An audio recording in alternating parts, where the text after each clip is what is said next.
Welcome to Gear Talk. I'm Chip. And I'm Chris. I'm Annie. And this is Brooke. Welcome to the show, everybody. This week, we're going to be talking about gear considerations for a swimrun adventure. Now, we came up with this idea because Chipper and I were planning our own swimrun adventure. We have this international swimrun adventure guide on our website that we think about a lot.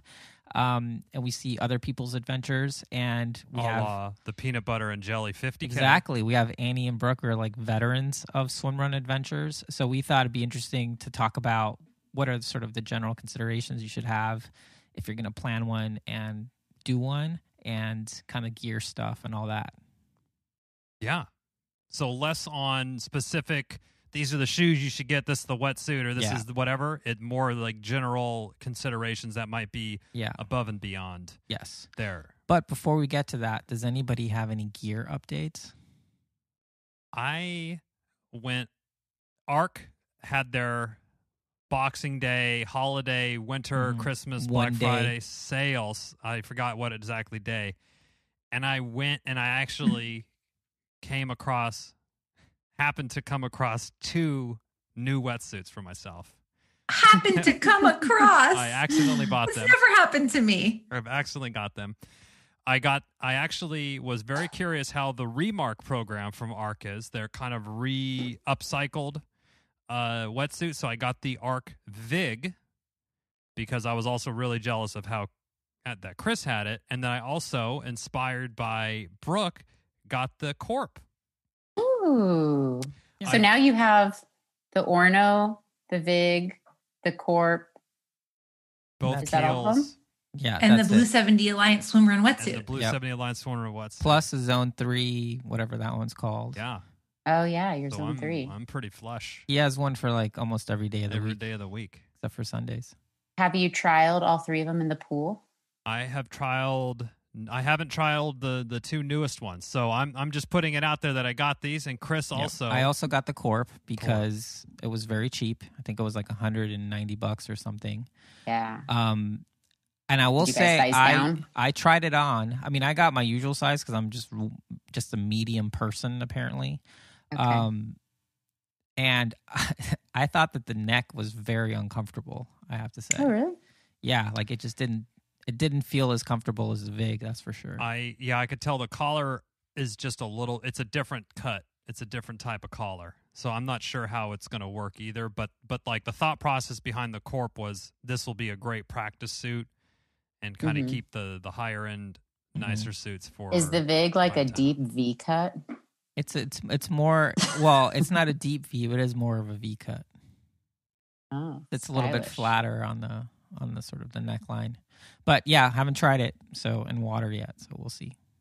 Cool. On the edge of my chair. What about the Swimrun Labs team? Any exciting purchases over the last month and a half or 2 months? Yeah, Santa get you anything? I have 2 exciting purchases. I got a red original Dry Robe. Oh, awesome. Jealous. And oh my gosh, it's amazing. I wear it all the time. Like I wear it in the morning to walk the dog. This is like full sleeve or the 3/4 sleeve? So this was a big issue, and my husband and I did a lot of research on it and reached out to a lot of different people. And we actually ended up going with the 3/4 sleeve for changing ease. Changing by the car, changing by the lake, changing in the woods, wherever you happen to be changing, because you can easily just pop your arms in and out. And no regrets so far on the 3/4 sleeve. And we did our first totally snowy ice swim in the water temp. Oh, we also got a pool thermometer that we attached to our ankles. So we can get the water temp, and 35 degrees. Mercy. Woo! That It is was- brisk. That's colder than I Spicy. swim in. It was Nice work. spicy. But the other piece of gear that I've been using is the Your- NRS. Oh, what are they called, Annie? Maxim. Maxim gloves, 3 millimeter gloves. Yes. And we've been swimming in skins, so water does get into them because I just have my gloves on. I think in the wetsuit it'll be a lot warmer, but they're absolutely amazing for these winter swim dips. Like they keep my hands just warm enough so that I can manage the zippers on my dry robe. And yeah, they're That's all that fleece matters. lined. They're lovely. Awesome. Wow. That's good to know. I gotta say, I'm really jealous of that dry robe. Oh my gosh. Are it's you also amazing. Everyone jealous who about doesn't swimming in have a dry 35-degree robe water? I'm not jealous. Understandably would be the jealous water of Yeah. people who have temperature. them. Yeah. I have one too. I It's mean- not a new gear, so I can't really say it in this segment, but it's a love affair, 100%. Mhm. Yeah. Almost maybe more than the pull buoy. Wow. That Seems like a saying a game lot. changer. They're big words. I have a sort of related cold water skin swimming gear update. Hmm. It's a socks, so I mean it's an impediment to my skin, but non-wetsuit swimming, I think keeping my feet covered just protects me from injury because I have no sensation in my feet. Yeah. And also Mm. if it can keep my feet a little warmer, for me, for whatever reason, that's the thing that takes like 3 hours to warm up after a swim. So I got a pair of also NRS brand, which is like a paddle sports brand, Hydroskin 1.5 Wetsocks. And people in my swim community have been really, really just raving about the Zone 3 Heat Tech socks. So I was like, all right, I'm going to get the Zone 3 Heat Tech socks. And there was not a single Zone 3 Heat Tech sock available. So I got these socks instead. They're great. I have a 5-star review for them. They let a little bit of water in after you've been swimming for a while, but the seal is really good. The bottom has been durable so far, and they don't give you a cramp in your leg, foot, or hand to get off when you're done swimming. Mm. Oh. Yeah. Well, and if you were wearing them with a wetsuit, they probably wouldn't. It'd let be water bomber. in. Yeah, Yeah. Even I better. didn't even think about them making socks. That's a brilliant idea. I'm Maybe they make hats too. purchasing now. Oh, dang. Oh, Right now? wow. Yeah, we're gonna have to put Wow, the that's, show on pause. that's Make like- a purchase. Hold That's on. like an I can't exclusive. multitask. I forgot I have another update. I actually, since we've been in the lap pool, I got a new snorkel. It seems funny, like, oh, I use a snorkel a lot, but I had just the finesse one. It's been many years ago, was kind of wobbling around and causing me a lot of pain in the ass and fiddling with swim sets, and then Your just snorkel Wait, was where were you causing wearing pain it? in your ass? oh, You're, supposed to wear it on your using head, wrong, bro. Chip. the Tipper. I thought It I was goes in the wearing other it like a hole. belt. Or was it? Yeah, just had the long bit, I thought. I was putting on my head, and then I would have to like really cinch the straps down, and it was getting a headache in between. So Michael Phelps is white labeling this Aquasphere snorkel. Hmm. Highly recommended. Do you feel like you can qualify for the Olympics? No. Do you feel like you have Can I less ask head a pain? quick question? Sure. I know this isn't like a training gear show, and maybe we will do one of those. But what is the point of the snorkel? So this- Work it's a- on, yeah. Yeah, go sorry. for It's a well, the snorkel is a front thing, so it goes in your Yeah, I've mouth. seen and then, them, and okay. I've always like kind of judged them secretly in the next lane over. You would be judging me 24/7 because I use that thing Yeah. every single pool set. But what it does help is it basically, I have a problem, and it basically takes your breathing out of the equation, so you don't have to worry Yeah. about that. So if you want to focus on Alignment. looking with your Stroke. eyes on stroke and hand alignment Yeah. and Body staying long and alignment. taut, yep. But Yeah. you eventually have to breathe It's for true. reals. Yeah. So Yeah, that's you why- have to learn all those things whilst breathing, right? It's just to isolate the Yeah, skill. it's Yeah. mostly for drills. Yeah, Got it. it's mostly being used for drills, and then I mean you're not using this for your your whole swim set. Oh, It's like that'd be the so first, annoying. The first bit of it, and then you take it off, and the idea is that your body has kind of somewhat adapted a little bit to a better alignment and stroke that you've been kind of having more time to focus on, and then now you can introduce the breathing. Do you guys think the person being pulled during the swims in Swimrun could use a snorkel and just keep their head down and just like plow, As the person who gets pulled, yes. Kind of sounds think great, there's any right? And rules. it's Yeah, not but then that you have to heavy carry to the carry. snorkel Yeah, for you the just have whole to carry race. it. Right? Yeah, it's flappy. I don't know. And think Okay, about take- how much let me like think about your this. drag you're not creating by lifting your head to breathe. If you're, if you are creating drag when you breathe, you just keep that line, that toe Ooh. line right in front of your nose and go. Yeah, I would just go into full fishing lure mood. Or Fishing- mode. Like, Yeah. stroke, stroke, stroke, I spin, love spin, it. spin. Nice. Annie, I think we got some time trials to do. Okay. To be continued. Good question, I'd Brooke. be curious about this. And doing a flip turn with the snorkel on takes a little bit of practice, but it's definitely doable. If I can Then do you it, just have to you like can do it. clear your snorkel. Yeah. Once you come up, you afterwards? just give it A poof. a good blow, and it's out. The water's out. Nice. Yeah, I was going to make a joke, but I won't. yeah, I I definitely we're not going set there, that Chris. up, but no one took the bait. Nope. Okay. Anyway, Anyway. Moving on. let's talk about Swimrun Adventure. So, as we mentioned at the top of the show, Chipper and I are planning one in Northern California, and Annie and Brooke, you two are, veterans of the Swimrun Adventure. So we thought it'd be interesting to kind of just do a show on like what we should consider in planning and executing on these things to maximize fun and safety. So, first thing, I think is how long you're going to be adventuring for. Is it an hour? Is it a little hour job, or are you doing a whole multi-day swim run up and down all over the place? So I think that's one first place to kind of dive in there. What would be a good... I think a good base and foundation for us to set is wear the swim run stuff that you normally wear when you do a swim run practice. And you should have generally a good idea of, hey, I need nutrition after an hour of exercise or whatever. I need a gel or a bar or whatever. And knowing yourself and the fuel requirements that you take, I think will help dictate a lot of how that needs to scale or improve the longer your kind of adventure goes. Definitely.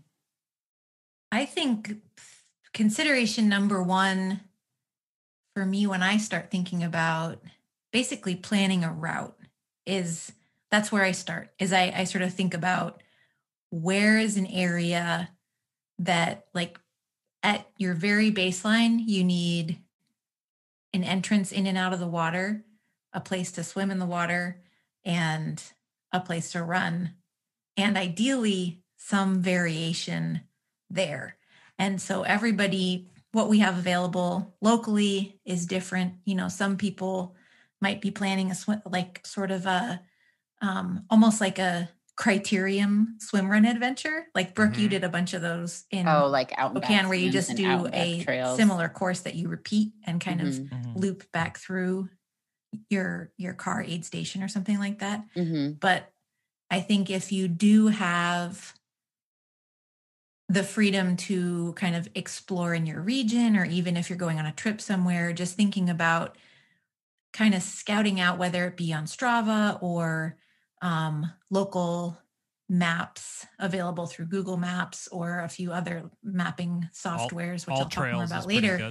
Just like, is there a place where there are multiple entrances to the water that you can run between? Just kind of that's a baseline criteria. I'm loving everything you're saying, because that's basically what I did when I started coming up with the Lake Sonoma course. I was like, let me start looking at I'm maps. on the right track. Yeah, so that's doing really, this correctly. That's really that's great. I love that confirmation. Yeah, because and I'm biased. I think though, like, we all love swim run because swim run events they're not a criterium. They're like a journey over land and water. Right. Mm-hmm. And that's kind of an ideal zone to try to seek out when you're thinking, where am I going to have this thing? Right, exactly. That's totally true. And I will say, though, if you're wanting an adventure but you're a little bit hesitant about exploring too much, I think, as you've coined it, Annie, the car aid station is a great thing to do to have that be your central place to where hey, I'm going to go out and I'm going to the right and I'm going down this trail for a mile and then hopping and swimming back, and kind of, centralizing your car or whatever vehicle you have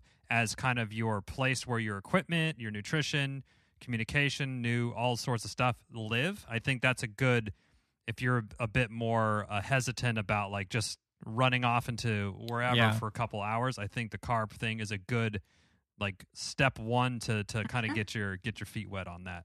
Yeah, and I think I think that's a really good point. I think with location, though, I think there's some considerations there, like how familiar are you with it? Right. Like is this like your backyard? Like for example, when we go out in an aquatic park, like we're not, we don't have to look anything up. We know that element in San Francisco. That's been our main training spot. So stuff like that. But if it is going to be remote, like is there access to potable water? Is there cell phone reception? How familiar you're with the trails, currents, water temps, all these things I think are important to try to at least have some sense of, so you're not, biting off more than you can chew. I think the other thing is you should try not to do these alone. You should have a buddy with you, if at all possible. Runs with a partner. Yeah.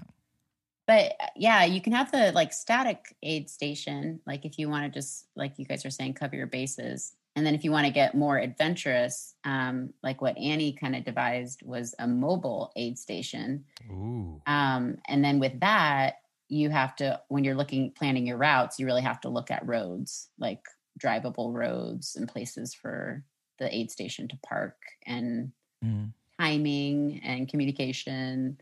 And so that's when it can get really complicated. But when it works out, like it did for our PB and J 50K, it's pretty awesome.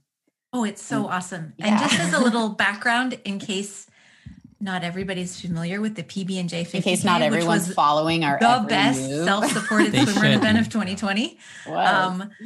It was so cool. Brooke and I were hoping to travel to Otillo World Championships this year in Sweden. Obviously, there were many reasons why that was not possible.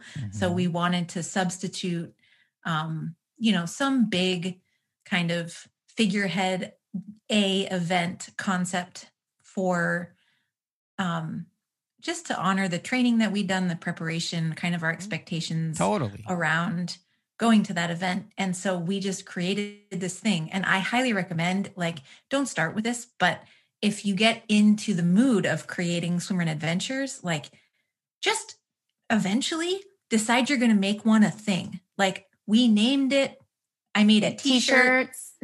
We like created a logo. Recruited. We had people. A mobile aid station. We told people about it. It was super fun. So it was a 50K route, and it was about 80% running, 20% swimming, which, that's another consideration.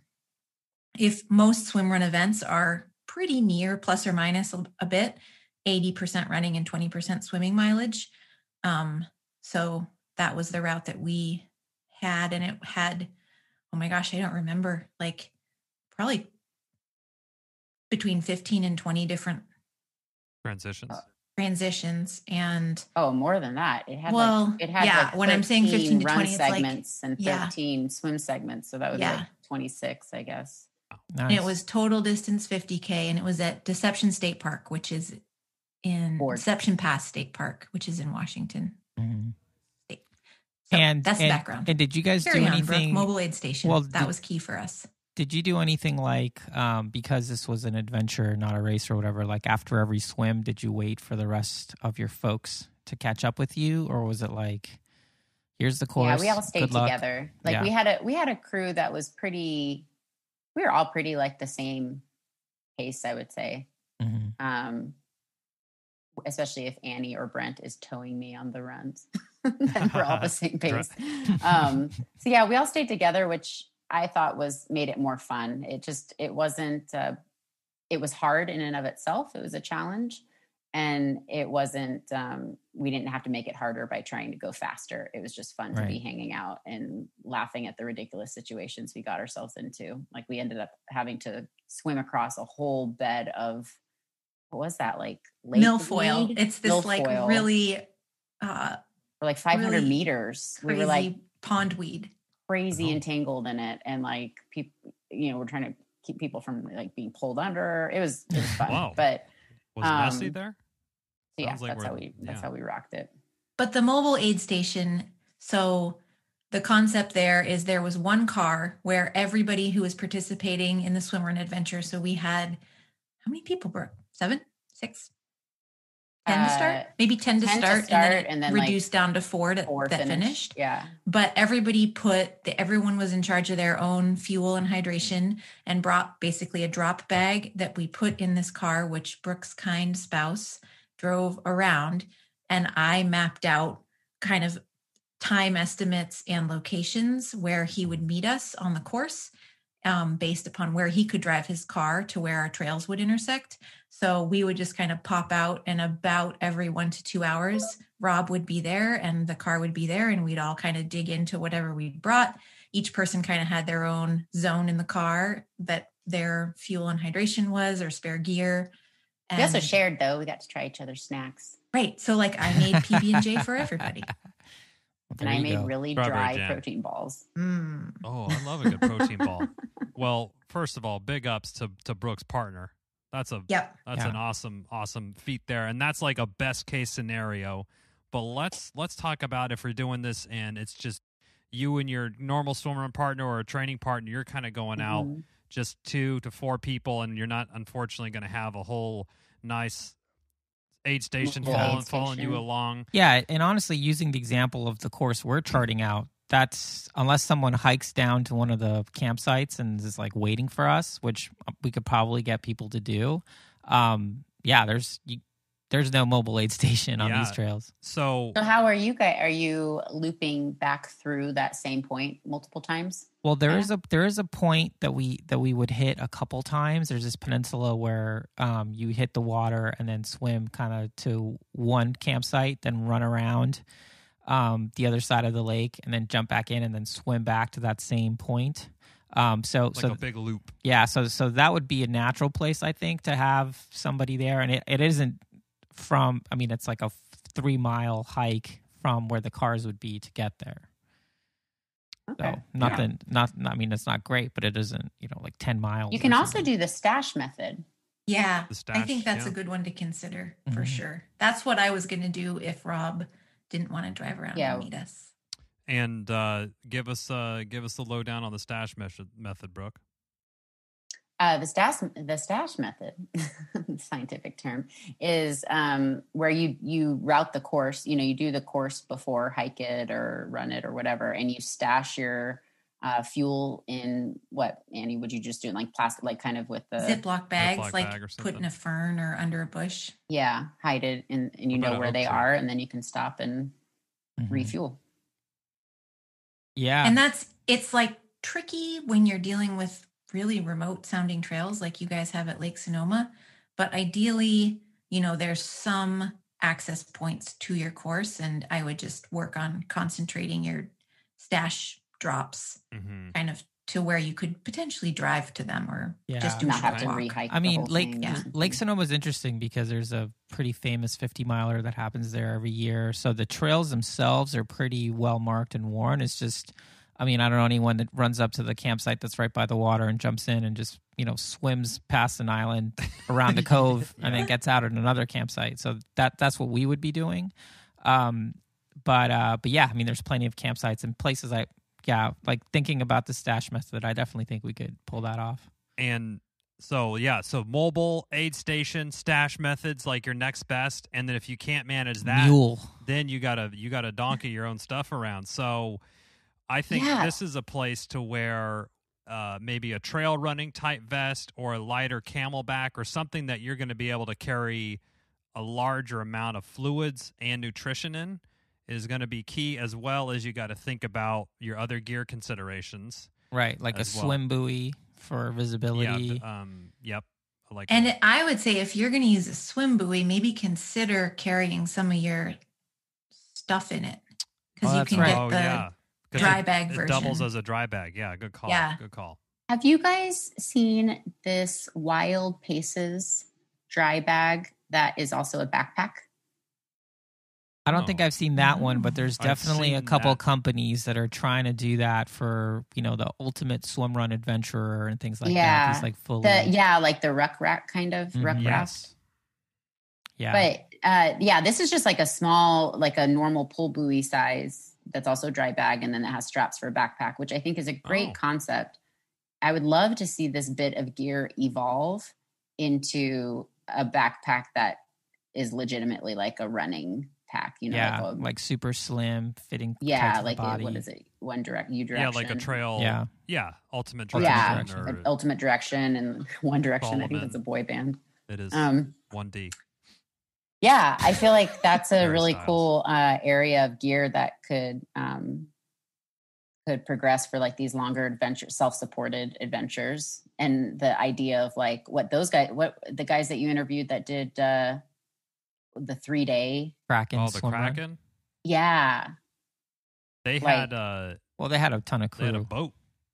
They had a crew. They had a whole but like crew, getting into the idea of like, instead of backpacking, you go swim run packing, you can do these like multi-long adventures via swim run, I think is. Yeah. No. There's one company that makes like a thing. It's like I think it's just like the ruck raft. It's like If Above Below. It's some UK company. Above Below. Where they basically make like a little waterproof raft. You just, blow it up real quick, and you tow it behind you, like actually attach it to. It has a little like belt essentially. Yeah, it's like a swim drag buoy, it when you're swimming, and you like lock on your backpack that's also waterproof onto the thing. Now, and then you pack in your backpack. Yeah, exactly. So now our phones are very important for communicating, taking pictures, checking your maps. Has anybody found one of those good little Ziploc bags that kind of actually do keep your phone waterproof? I know Chris has one that we've tried to use, but it doesn't work very well. Water gets in. Fails every time. I keep using it thinking this is the Does time. it ruin your phone? No, you just put like a car key in there. But, these new cars, I've ruined 3 phones trying to do that. But here's the hack. Here's the super budget-friendly hack.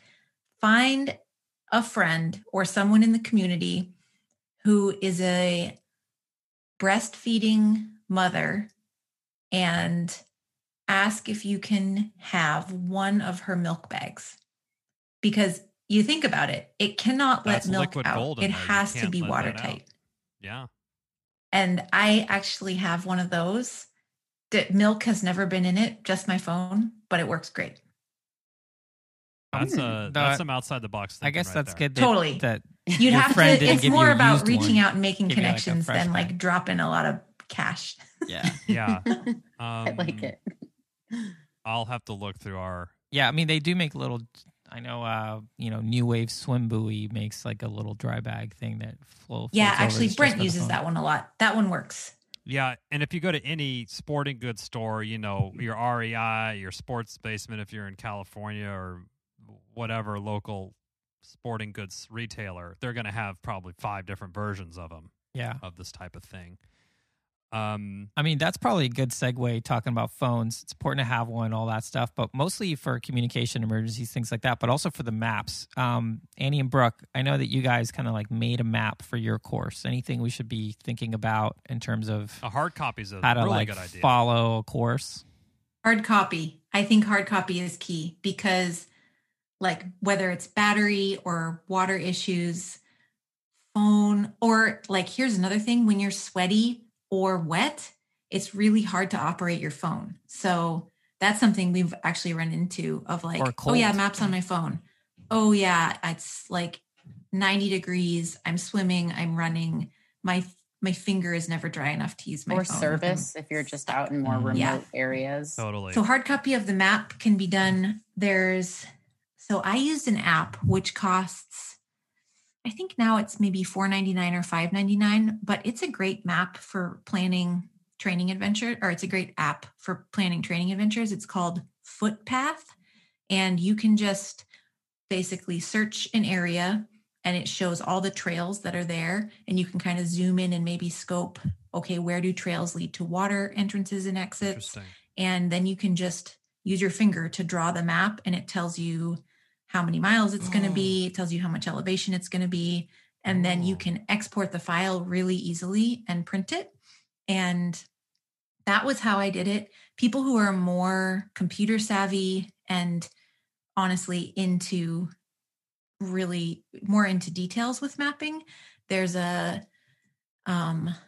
crowdsourced mapping platform called Caltopo, CALTOPO.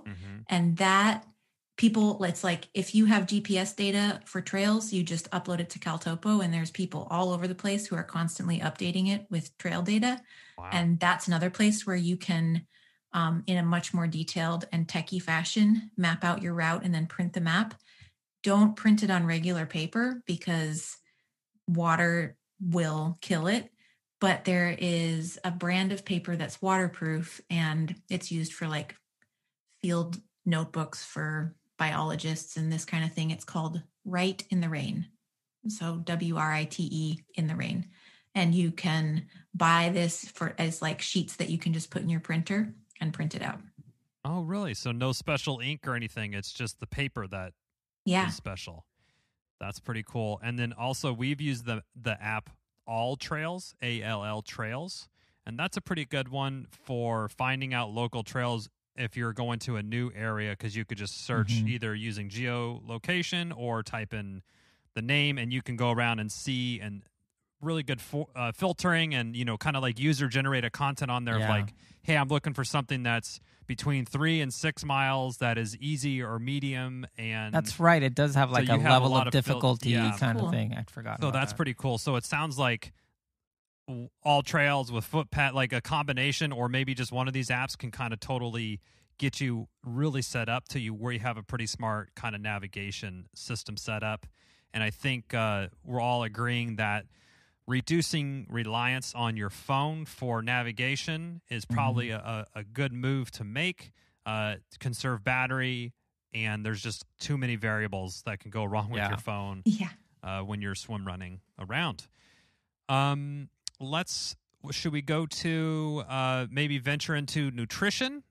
I would say not specifics, but like, I know if I'm going to do a swim run, I'm not going to bring a Cliff Bar because water's going to get in there and make that a big, soggy, nasty thing.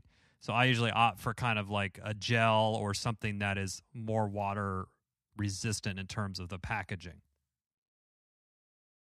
Yeah. Maybe that's a no-brainer. I kind of experimented. Annie's done more experimenting than me, but we're like just eating more food. Yeah. Along with our gels. I guess the longer the adventure, the more real food you want to try to consume. Yeah. Totally. So I just use, well, you go first, Annie, and then No, you go first, Brooke. You guys are so polite. I just use an REI waterproof Ziploc bag. They come in all different sizes. And I've put my homemade goodies in that. I have done PB&J in that, actually. And it's been totally fine. I mean, it gets soggy because of the opening and closing, and my hands are wet, but not from getting water into it. But I prefer like something a little bit more hard packed. Like Annie gave me this recipe for like, what do you call it? Mochi? Mochi. Oh, mochi. So good. Yeah. So like good. A protein Savory mochi. And our friend who actually did our PB&J 50K with us, Kelly, she also gave me a recipe she had it was like a rice ball, like a mochi with one had avocado in the middle and then the other one had mango in the middle. And those are kind of like nice and a little bit more solid than a PB&J. And I find that they work great in the Ziploc bag. And rice, I want mochi rice right responds now. to moisture in a really non-offensive way. Yeah. Yeah. It does.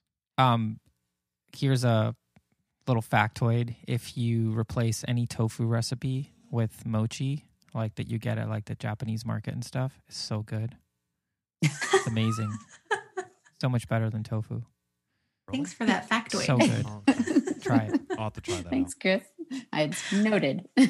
I have in terms of just stuff I can carry on my person, like stuff that I always keep for longer training missions and when I call them missions. Yeah, they're missions, dude. Thanks, Agent. You're like trying to find someone. He's always mission ready. You're trying to find where the heck to get out of the ocean. That's a mission, 100%. and you never know what's going to happen. So it's good to have a little food in your pocket. I make this, I kind of like make my own gel, and I put it in, there's Hammer Gel sells gel flasks, which are like tiny little water bottles with a sport water bottle top. And they're small enough that you can just put them in your wetsuit pocket. I only carry one, but it has the equivalent of like 7 gels. And I just fill that with like fruit puree and brown rice syrup and a little bit of salt.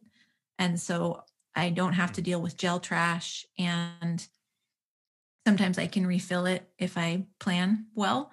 The other thing that I think this has changed my life in terms of hydration, because like Chipper, your suggestion of carrying a kind of a hydration pack, so far that's kind of the only way we know of to carry hydration when you're moving self-supported, and swimming with a hydration pack. Have you ever done that?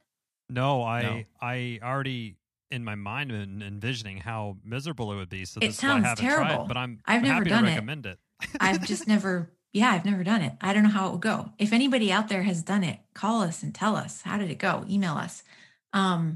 They literally did the first few Otelos. They were they had racing with those on. Gosh, that's amazing. It must be possible. Yeah, our most recent guest, Annika Erickson, did her first Otola wearing a camelback. Wow.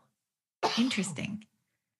I guess I'm a fast and light weight weenie at this point. Yeah, you're like a carbon freak or something. I guess it doesn't create too much drag when you're swimming if it's on your back. That. Anyway, the game changer for me is it's a collapsible water bottle. So it's like a hydro flask, collapsible soft flask. Hydro and pack. It has hydro pack. Good clarification. It has a built-in water filter, and it's not enormous. It's not tiny, but it's totally possible to carry it in your swimrun wetsuit. And you can, if you pass fresh water that's untreated, like for example, the lake you're swimming in, you can just fill up the bottle, screw on the filter, and drink out of it. And it's called the Cotadine Be Free. So that has changed my life in terms of like, I don't have to carry water on me if I'm going to have fresh water sources, even if they're untreated. I am like spending tons of money right now. Are you just on, Brooke, are you just I'm just like, I'm over here REI.com just right now? kind of checking out and shopping. Wow. Annie, what's the super engaged? What's the price point on that? Just if you have is it a $20 thing? Well, or is it more like, did you say Clotadine or Cotadine? Katadyn. Oh, K-A-T. Free. Got it. I will mention as well, I would say it's very $40. 40? Yeah. 40. Nice. At REI. Link in the show notes. Very important too. Bring some cash.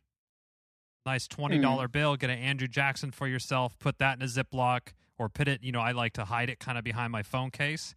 And if you ever need it, you're stranded. You can't make it back. You're in the middle of a bonk, and you need to like get a taxi or some Taco Bell. You'll be really happy that you have $20. Or if you're a baller, bring your credit card. It's plastic. Yeah.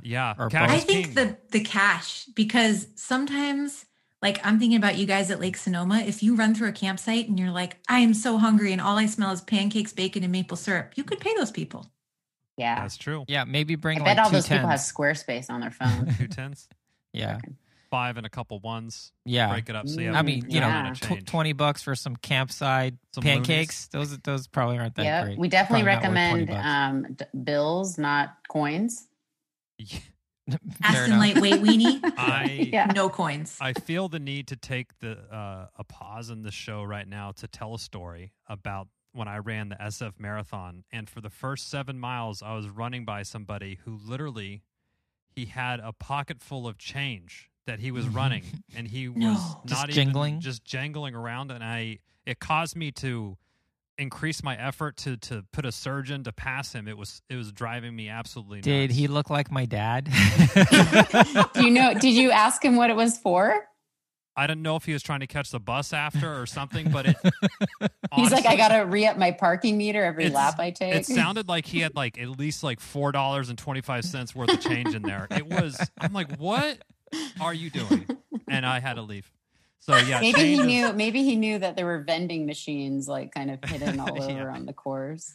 He's like, I know a little secret. He was going to make a ton of wishes when he passed the fountain in Golden Gate Park. There's a lot of reasons why you need change. Fistfuls of dollars. It's a great movie as well.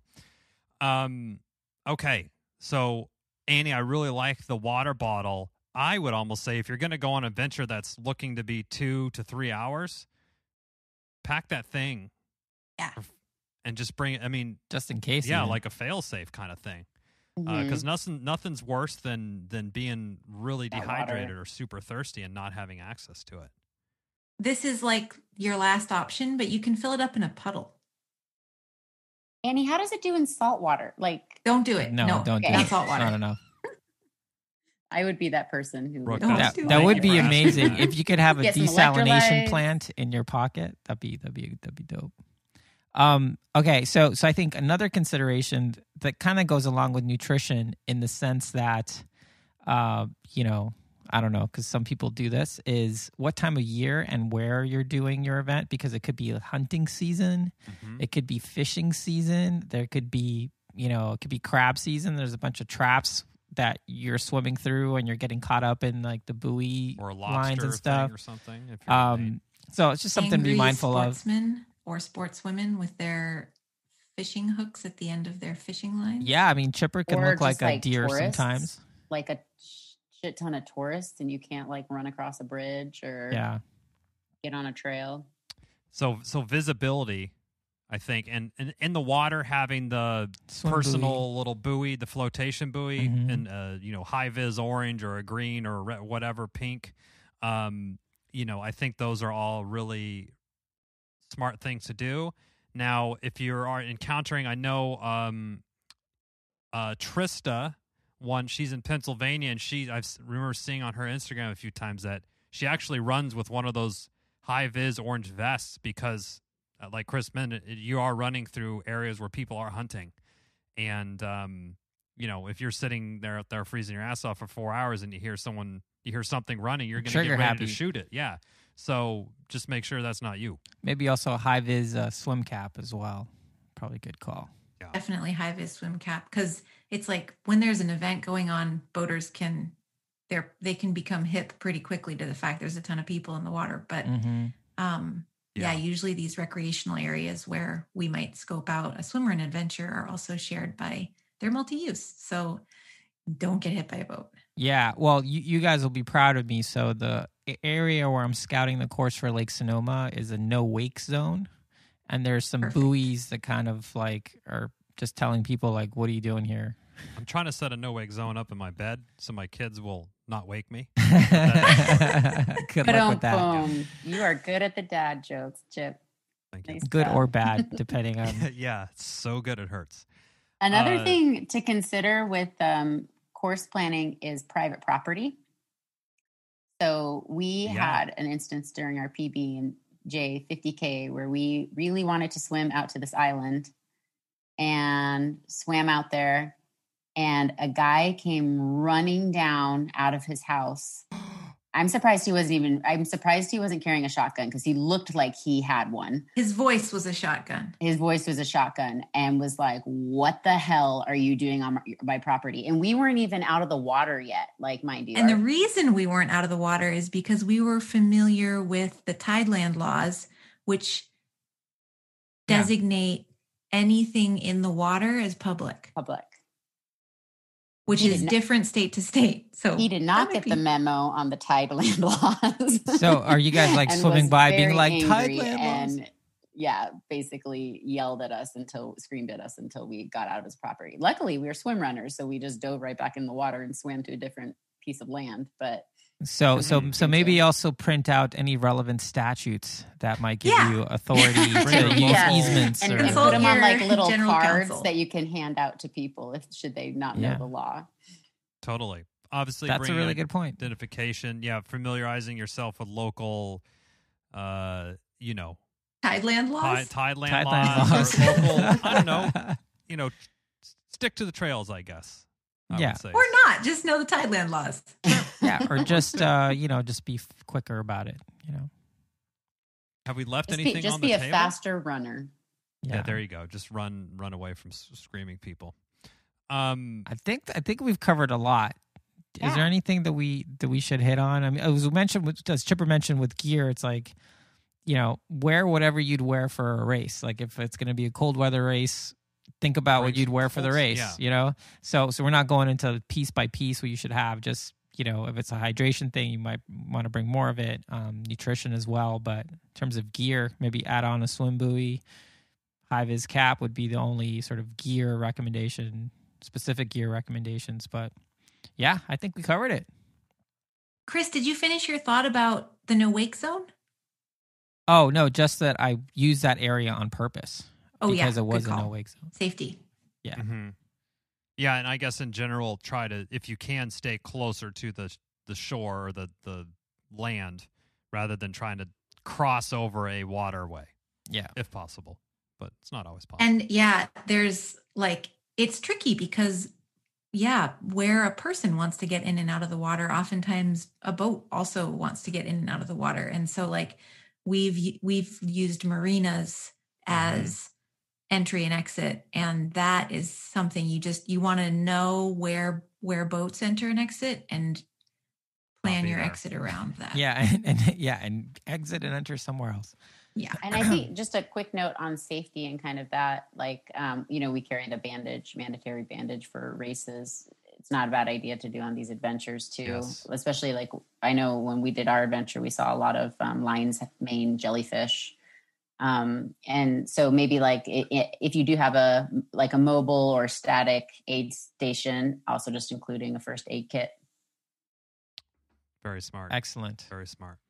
We pretty quickly escalated on this episode, I feel like, to how to pull off the most complicated swimrun adventure in the world. But I just want to reflect back to what Chipper said at the beginning. I think it was Chip that said this, which is start small. Don't feel like you have to go nuts, and you'll, the creativity and the success that you might have when you start small can lead to wherever this takes you. Get a couple little wins under your belt, and then you'll get a little confidence and definitely snowball that. Yeah, I think for us, it's part of it is the Lake Sonoma thing is good content for the show, but it's also we're pretty experienced at this point. I think we're ready to make some bad decisions out in the middle of nowhere. Both of us are technically registered for that 50-mile race as well, so that's true. Technically, well, that is that. Yeah. Anyone have any witty sign-offs this week? We just keep it super awkward as usual. I think the dad joke is the dad has. You want me to cut it all the way back to that? Just edit. Or we can keep it super awkward where we ramble on back and forth until it slowly fades out. Right now. We're already there. I think it's happening right now. Okay, there we go. Thank you so much for listening to this episode of Gear Talk with the Swimrun Labs. You can learn more about all things swimrun at swimrunlabs.com. If you have any questions or requests for us to review on the show, send us an email at lowtideboys@gmail.com. Make sure you subscribe wherever you're listening to this and your other podcast, and leave a review if you're so inclined. We'd like to thank Writing Easy Records for our show music, and of course Annie and Brooke for sharing their wealth of knowledge with us. We'd like to give a huge shout out to our wives for letting us do this sort of stuff. And until next time, be sure to go out there and go for a swim. And then a run. And then another swim. And then a run. Might as well throw another swim on there. And a run. And then just keep going. Okay. Don't stop. Won't stop. Can't stop.